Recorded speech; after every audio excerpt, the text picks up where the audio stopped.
Hello and welcome back to the second part of the YHM podcast with Gary Carter. So Gary, towards the end of part one, we were discussing yoga as an ancient practice within a modern context. And following on from this, what's your take on the way that yoga is now fragmenting into clearly differentiable styles? And also how they're invited to differentiate further because of the commercial environment in which we find ourselves. Yeah, there's a mine is better than yours type thing that goes on out there. You know, the practice is the practice, really. It's just, I think it's whether one body suits the type of practice compared to another body. You know that we had the studio Natural Bodies, and there was a time where we were pretty much the first yoga studio in the UK that was set up bringing Vandana Garavelli's teachings under one roof pretty much. But at that time, there was Natural Bodies, I think, there was Natural Health Centre in Brighton, there was the Buddhist Centre, and there was Evolution. And as much as I know, that was it in terms of centres. Now, we weren't a big centre, it was more of a private concern, but we got a name, people knew about us, and I knew the centre owners of the other places. So, you know, we might get some students that come along, and it just wasn't their kind of work. They weren't really gelling with it. And even after a conversation, if they would come in and start talking about it, I would then, the practice wasn't for them. I would say, well, actually, you know, Ashtanga might be something that works well for you, or, you know, there's some good Iyengar teachers around here. And I would give them the name of the centre owner, to say the Natural Health Centre, and get in touch with that owner and say, listen, I've got this guy that will come around and I think this is going to be their kind of practice. Could you have a chat with them? So we pass people to each other. You know, and I think in terms of as a body, there's different times in our life where our practice requires different things. I say this to some groups: do you have a winter practice? Do you have a spring practice, a summer practice, autumn, and another winter practice again? And then you've got daily practices and what are the conditions like of that day as well. And yet, rather than just the same practice and bulldozing the practice all the way through life, you know, we go through different maturities in life, so it's going to require different types of practice. This is where mastery comes in. You know, it's not about being better than. Mastery is understanding ourselves and knowing exactly what we need to give at the right moment, at the right time, and also when to leave it alone. It's not only wrapped up in yoga that way; it's wrapped up in kung fu systems that way, and Wing Chun. They've got a system for living. I don't see people working with a system for living within the yoga. Ooh, big statement. Bold statement indeed. I wonder how many people would agree with you. What about specialization within one style, if you like, or one discipline? Asana classes, pranayama, certain aspects of meditation. There's folks out there that like to combine them all in one, all 8 limbs, perhaps not as an exercise in box ticking, but simply because they've got more of a holistic approach. So it's a natural phenomena to include all of those elements together. What's your go-to in terms of planning, your reference points, your benchmarks in terms of putting a session together? Within a class? Or a workshop or a retreat? Yeah, that's interesting. From teacher training that I went through, and this is something that was really made clear from day one with my teacher trainee, was making sure that the spine, from a purely physical movement practice in a class, can the spine cover all ranges? So can we take it into inversion? Can we take it towards back bending, side bending, rotation, you know, and explore it that way pretty much, because we're looking for a spine that can be mobile. It doesn't need to be extreme positions. You could do quite a simple class, a forward bend and moving towards dog poses, taking it towards inversion. You know, of course, the extremes of that are handstands and headstands. However, with that is making sure that there is no disturbance to the system. So what we're not doing is we're not agitating the system too much. So can we come from a calm base? As you've heard me mention in the past about maybe possible fight or flight situations, we live in an environment where it's more fight or flighty. So can we settle it a little bit more so it sits on the parasympathetic edge of the spectrum? As we know, there's not really a parasympathetic and sympathetic. It's called a sympathetic spectrum. It goes from one end to the other. So that the positions will be a challenge to that process. And I see a lot of people might go into a practice by bringing their fight or flight edge to it. And then that's what they get out of it. I see a lot of habit in that. So if there's a history of a particular posture, let's call it that for the moment, that might be a little bit uncomfortable, the history gets brought to the practice, and then they live it out from that. So if they've got a story around it being a constant issue in a certain area, then that pretty much becomes the place to start from, rather than starting from nothing. It's a practice you've never done before. Can we come at it? This is the whole beginner's mindset thing, really. So we come at it as if we've never, ever done it before, without any reference to what we did with it last time. Paradoxically, that takes quite a lot of discipline to maintain that level of innocence. Yeah, exactly. I sometimes sort of play around with the idea that if we've done Shavasana, then we come up from Shavasana and then we start our practice. We're on the other side of something there. What's the state? We're in a particular state in that moment. And we know through an enormous amount of the research that's done in the world of sort of fascial research right now, and the labs that are exploring that work, especially Robert Schleip's lab as well, is the responses of touch. So our body touching the ground, for instance, that sets up a series of events within the system through the skin, from the lining underneath the skin, from the tissues underneath that. Set up neurological responses and hormonal responses that can put the individual into a certain state, and that almost becomes a Shavasana state. There's an interesting place to move from. We see that in Tai Chi. We see that developed in Qigong practices and various martial arts as well. I think there's a lot to learn from those systems. But at the moment, that's mentioned to a lot of people, especially in the yoga world. They tend to see it as a violence thing. And in fact, as we know, the basic thing behind all of that is a non-violent act. Yeah. So, and can we be non-violent to ourselves in the practice? This going to war with the body and on yoga mats is quite alarming, really. That kind of yama niyama process there needs to happen with ourselves before we start hearing people preach about that stuff. Is that what's really going on in the way that they're practicing with themselves? I think that's quite an important state to be. And there's sort of basic suggestions of what could be principles of Vanda's work. I don't know whether she actually set any principles out, really. However, there's talk of breath, gravity, spine, which are well-trodden aspects of practice, well explored, albeit perhaps not in yoga necessarily, but certainly in other arts. Yeah, in the Taoist philosophies, yeah. So, the breath is always there. We've all got a spine, and there's the ground. As far as we know, gravity's there. So can we let ourselves meet that well and rest with it? But rest isn't collapse. Relaxation isn't collapse. It's an intense state of alertness. Can we be attentive to that and then allow us to move in a place that's quite free? Whether that turns into a practice that might look like a yoga practice, or, there's some teachers that we know quite well that have come from their yoga practice and now they're not really moving in terms of what we might recognize as a yoga practice. It's got more of a rolling type quality. Might do something similar. It almost feels natural to want to start to explore that. However, can I still see whether that fits within or lands within the context of the world that we're talking about in yoga? As we see Feldenkrais practices blending with yoga. A lot of people are going that way. And of course, what's the purpose of us doing these things? Why do I want to be able to forward bend, and what would be any use for me to go and do a forward bend and have my nose touching my knee? Why? Am I just doing it because I should? Am I doing it because it feels good for my hamstrings? And we know now that the hamstrings are a stiffened material. So, and I say this to all of my groups, it's a stiff material, but don't get it confused with tight. Yeah, it's supposed to be stiff. So can there be integrity to the stiffness from one end of the leg right the way up through to the other end and maybe into the spine? So you've got a spring. And if we've got a springy body, then we've got something that can function well in life and meet the demands.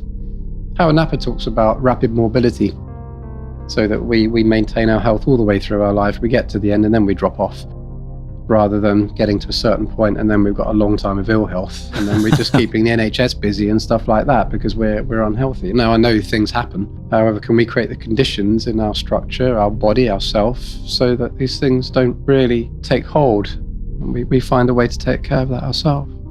So how do we keep alive a kinesthetic movement practice that creates the conditions for health, potentially, in a time where automation is increasing, where technology is replacing many physical aspects of movement, particularly in the work life? I don't know, there's a flip side to that now, because I hear what you're saying on that, and what I'm seeing are people moving more. And where are you seeing that? Well, it's all plastered all over the internet. That's the kind of range that I'm seeing. Or also, when I'm spending time in London, when I walk towards the station, there's some schools and the kids are out playing in the playgrounds, and when I kind of look just through the fence, there's different sections of the different age groups and these young kids, and the person that's running those sessions for them has got them doing all sorts of interesting stuff, sort of balancing games and games with balls, but not in the same way as they're just a bunch of kids just left their own devices. They've got them doing interesting, intricate things. I was thinking, there is something that's changing. Recognized through necessity? Yeah, definitely, because we have lived through a period of time where there has been a lot of stasis. We have seen, and we still do see, there's been a huge kind of weight crisis. People having a lot more weight on them. We live in an era now where there's a lot more heavier people than there's ever been. It's not. So I don't know. It's a bad thing, but it's not that healthy for a lot of individuals. We've grown up when we were younger. That wasn't the case at all. It was a rarity. But we can see that there's bad food cheap, so it's easy to get hold of. Bad food cheap. Yeah. So we understand why that happened, because some people just don't have the money. It's our friend and colleague Jason would always say this, given the sort of the food process that he was trained in. He said, if you just go down a basic street and you'll see all of these sort of various bars and coffee bars and cafes, what's plastered in front of us is party food. Literally, it's the sort of stuff you would see lined up in parties. All the healthy stuff tends to get put around the corner. So the choice is kind of taken away. It's pushed into our face. So, there is a crisis in that respect, definitely. So as much as we like doing what we do with our own practices and the teaching, I think there's a little bit of a responsible role in educating people around for the sake of health of younger people. Because the markers show that there are earlier signs with diabetes and various other conditions as well that's beginning to show up a little bit younger. And, that's not good. I heard just recently, and this was someone talking in the lab, I think one of the hospital physios saying that they've seen some papers that have been put out there, is that the generations that are coming up won't live longer than the generations that have gone before. Now, that's quite alarming. There's a lot less manual work around. People are moving less in their work and their jobs. Yeah, absolutely. No, I agree with you fully on that one. And we don't seem to be walking as much as we used to, at least not in the UK, for example. No, we don't. Not at all. Funnily enough, you go to Europe and it's a very different picture. There's a lot more walking, there's a lot more bikes, and I don't see the level of unease in people's movement when they're moving around. Of course, God, this is a big conversation we're getting into here. It's a big story. But there's a lot of all sorts of different functional trainings. At least the notion is to get people moving. And I think there's a role for that, whether it be yoga or other things. With an increasing number of people looking to make a sustainable living in this field, and by this field, I mean one that includes yoga, commerce requires ever-increasing brand identity, differentiation, and specialization. Yeah. So what do you think is the effect of this in the yoga world? What is the effect on the content and how it's delivered? Wow. Okay. It comes back to my practice is better than yours again. I see that a lot. There was, I think it's Mark Singleton, I might be wrong, at a conference just recently, the last couple of years. And he's done a lot of research into the philosophical texts within the Indian philosophies. And he'd also suggested that other than the Hatha Yoga Pradipika, Bhagavad Gita and the Vedas and what have you, is that there were probably a whole bunch more that have got lost and gone missing and disappeared along the line of history. So a few have been left behind. But he said the level of yoga competition that we tend to see nowadays, again, when I had my center in Brighton initially, there was no competition between us all. We were helping each other out, passing people to each other. We all knew each other. And I think, that's a sensible way to go. And then all of a sudden new centers came down and setting themselves up, and they're better, and they started to outprice everybody else and market differently. And then it became a competition. And that's not even what the essence of some of this practice was about. However, he was saying, and we've seen this in the histories of martial arts as well, way back when, thousands of years, is that there's our school, and our school got better moves than yours, and our system can outclass yours, and all that kind of stuff. That in some yoga schools, it would be the same even then, way back, thousands of years ago. There's that school down there, well, they're doing 67 postures. let's do 69. Let's just see, because we can offer 2 more postures. And we focus on pranayama and philosophy, so therefore we're more spiritually aware. Yeah, exactly. And I have heard someone say, well, that class didn't have much breathing in it, so they're not very spiritual. So, we breathe all day long. Can we bring some attention to it? And you can do that. But are we breathing spiritually? Yeah, do we breathe spiritually? What does it mean? It's So I do think it really messed it up, and it's an easy target for a lot of people to pick on as well. It's almost like stepping out of the mainstream. You've got to step away from the mainstream and find what the practice really means to you as a personal development thing, rather than someone's trained as a yoga teacher and then they go teach about 20 classes a week and yet they're not practicing. And then you hear, well, yeah, but I practice when I teach. I said, well, I don't think that's practice. There is a practice for teaching, definitely. You've heard me say this in teach training. And then there's your practice for yourself. And if we're not practicing for ourselves, we're good for nothing in terms of what am I doing and who am I serving? And do I understand when someone comes to me and says, well, do you know what, this thing goes on for me? At least I can get some kind of reference as to what they might be saying, because I might have experienced something vaguely similar in my own personal practice. It's the word is there, personal practice. It's really what it's down to. But we've got club culture now, haven't we? Like health clubs. There's the yoga health club kind of environment going on. And of course every aspect of it is going to happen that way. And people see business opportunities and they can make loads of money out of running a center. For me, it wasn't the reason why I set a center up in the first place. It kind of came from personal training and manual therapy. The yoga was something that we wanted to offer to everyone. But making a living for people, I think it's hard to make a living as a yoga teacher. It seems to require an entrepreneurial spirit, yeah, regardless of what happens on or off the mat in a room full of people. Yeah, exactly. And, we think about it, I'll kind of hark into, say, something like Hatha Yoga Pradipika, where the student would have their teacher. Their teacher would teach them up to a certain amount of years. And part of their practice was then to go and have a family and bring up that family and have the job. At a certain point, when, say, the children are left home and they've grown up and they're having their own family, find a teacher once again and you continue your practice. Or set off on a mission, walking around India, walking the earth. Yeah, walk India. In orange. Yeah, in orange, yeah. Preferably. Yeah, if that can happen, yeah. So you run most of your courses through natural bodies, and you also like to get out there and appear on other people's training. I know we at the Yoga Health Mandala are very grateful for you consistently sharing your magic on our courses.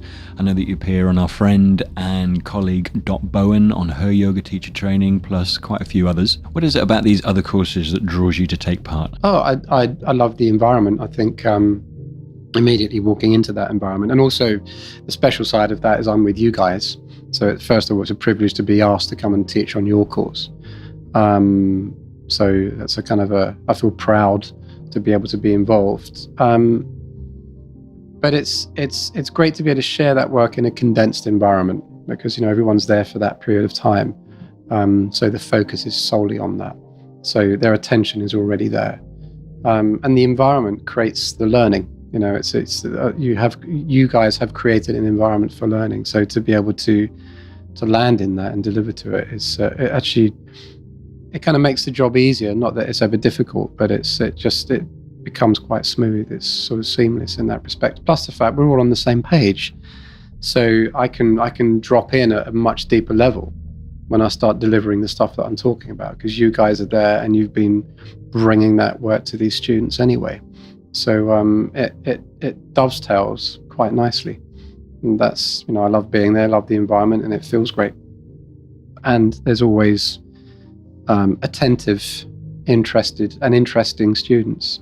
And lastly, there's a rumor that's been circulating for a while that you're going to offer another yoga teacher training. Have you got any more news on this? Yes, I've been looking at the end of 2019 to run my last ever teach training. It will be probably 3 years. So I've just started working out my schedule for the courses that I run, but I think there's enough interest now. The content of what will be coming from all of the research I've done behind the scenes, because from the original course, the anatomy, as you know, was something that kind of started from day one, and I think by the end of it, it was about throwing it all away and having it as a felt sense in the body and not becoming anatomical about it. My process is that in terms of bringing out the teacher, it's to bring the teacher out in the individual. Everyone's got the ability to teach. And it's not about trying to put the teacher hat on and put the cloak of being a teacher on. It's about coming from the experience that you have, and that comes through. And I think that makes a really strong teacher. Gary, thanks very much for joining us. My pleasure. Thank you. And please do come back once we have something else to talk about. Yeah, I'd love to. Thanks for having me here.